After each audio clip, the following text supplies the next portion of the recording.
সম্প্রতি অসুস্থ ইলিয়াস কাঞ্চনের সঙ্গে দেখা করলেন ঢালিউডের সুপারস্টার শাকিব খান।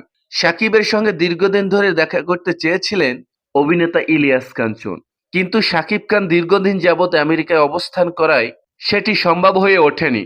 তবে দেশে ফেরার মাত্রই সবকিছুই ফেলে সবার আগে ইলিয়াস কাঞ্চনের কাছে ছুটে যান নায়ক শাকিব খান এবং একই সঙ্গে কাঞ্চনের চিকিৎসার জন্য যদি কোনো প্রকার আর্থিক সহযোগিতার প্রয়োজন হয় সে বিষয়ে সাহায্য করতে চান এই মেগাস্টার। বর্তমানে লন্ডনে চিকিৎসাধীন অবস্থায় রয়েছেন অভিনেতা ইলিয়াস কাঞ্চন। ইলিয়াস কাঞ্চনের পিছনে অনেক ব্যয়বহুল খরচ বহন করছে তার পরিবার, আর সেই কারণেই নিজ থেকে সাহায্যের হাত বাড়িয়ে দিয়েছেন সুপারস্টার শাকিব খান।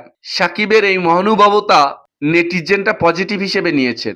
ইলিয়াস কাঞ্চনের সঙ্গে প্রতিদিন চলচ্চিত্রের শিল্পীরা দেখা করতে আসে।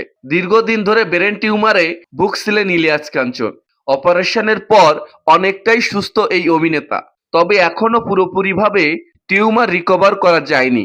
কেমোথেরাপির মাধ্যমে আপাতত ইলিয়াস কাঞ্চনের চিকিৎসা চলছে বলে জানিয়েছেন বিশেষজ্ঞরা। দর্শক, ভিডিওটি এ পর্যন্তই। ভালো লাগলে চ্যানেলটি সাবস্ক্রাইব করে পাশে থাকবেন। ধন্যবাদ।